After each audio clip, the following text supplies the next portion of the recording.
Estamos de volta e já já nós vamos mostrar o Dia da Beleza. Mas agora nós vamos ver uma matéria, um giro pelo mundo de outros acontecimentos gravíssimos que aconteceram referente ao assunto que estamos discutindo hoje. Vamos lá.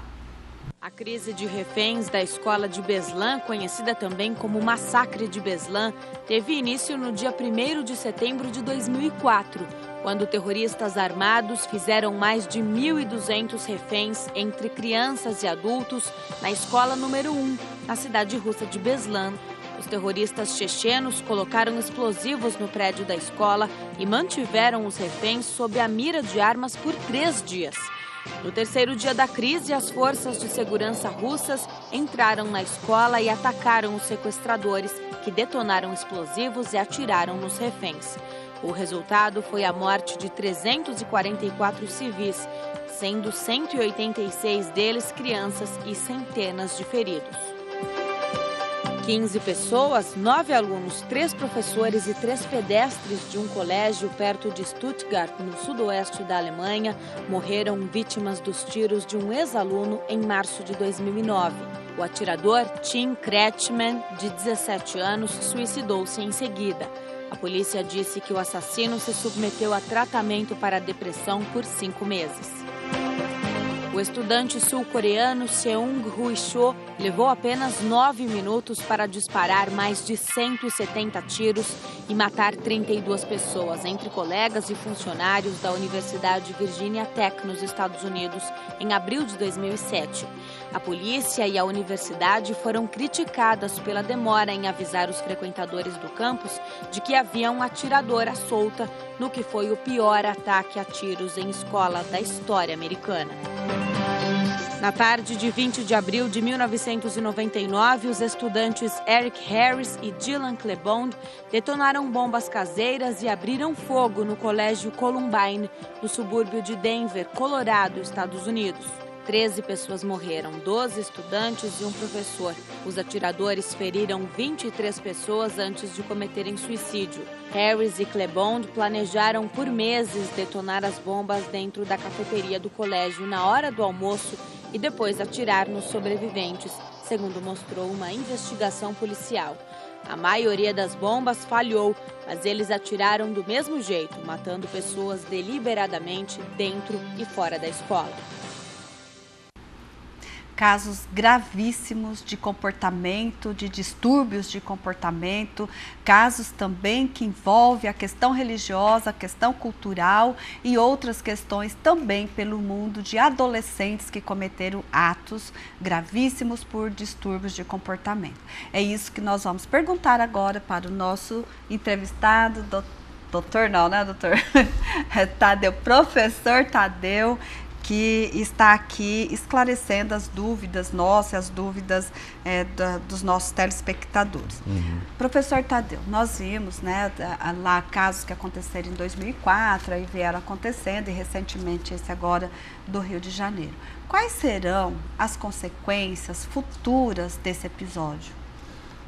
Até ontem está fazendo essa reflexão. As consequências são a médio e longo prazo, são gravíssimas. Como nós estávamos conversando aqui, existe uma situação indesejável, no caso, esse ato de violência física, enfim, na escola no Rio de Janeiro contra aquelas crianças. O trauma é o quê? É uma ameaça à integridade física e emocional. Aí surge o trauma.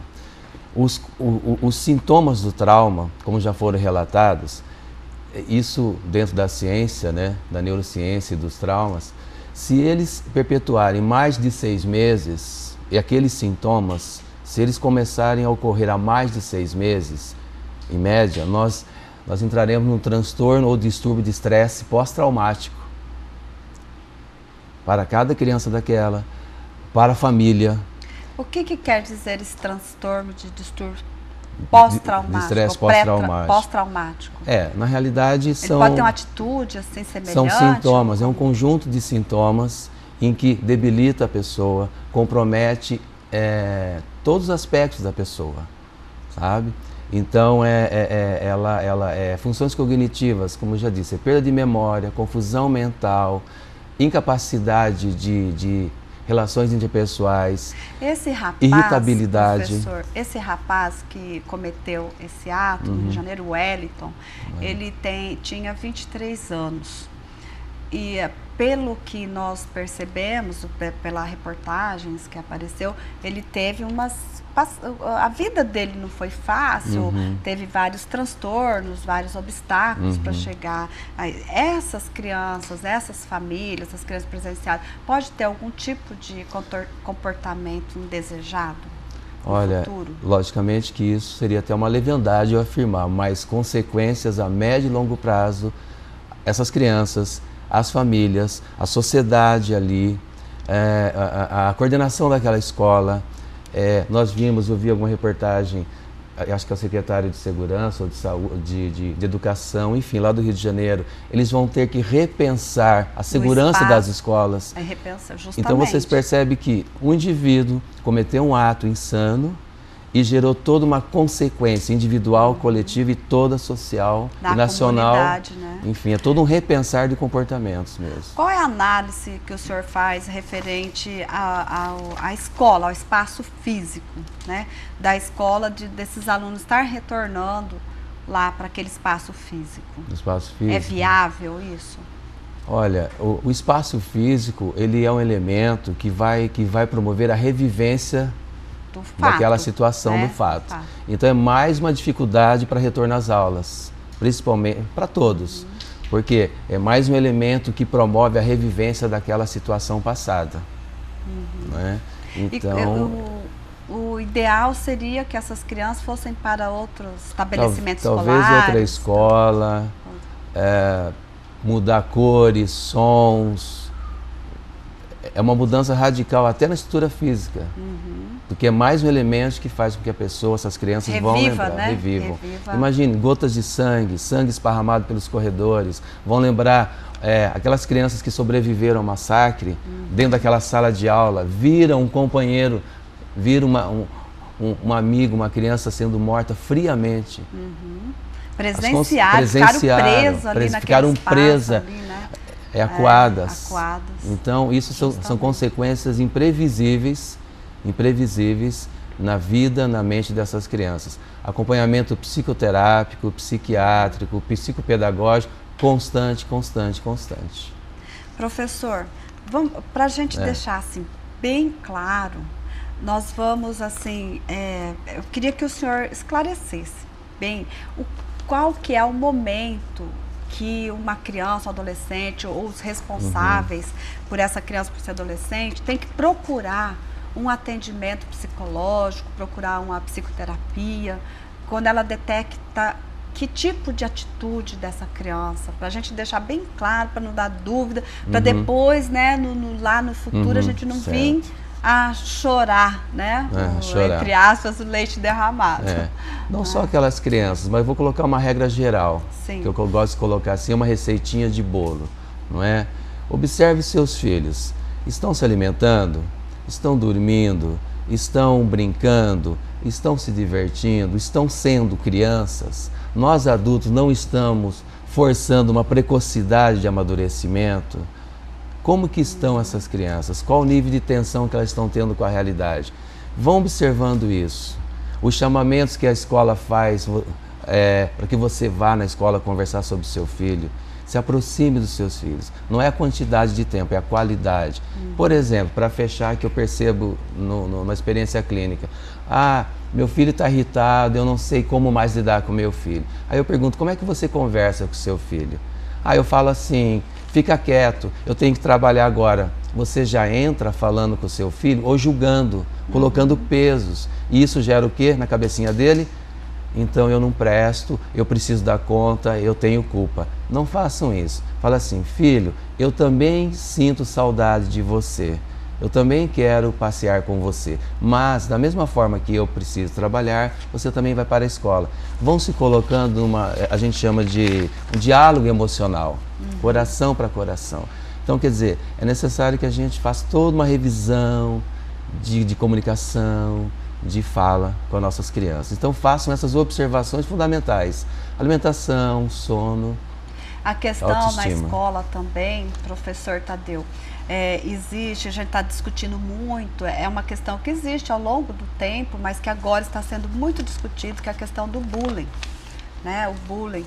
E coisa boba, né? Que às vezes para uma criança não é nada e para outra ele acarreta muita, né? Muitos problemas, muitos traumas, a baixa autoestima e tudo mais.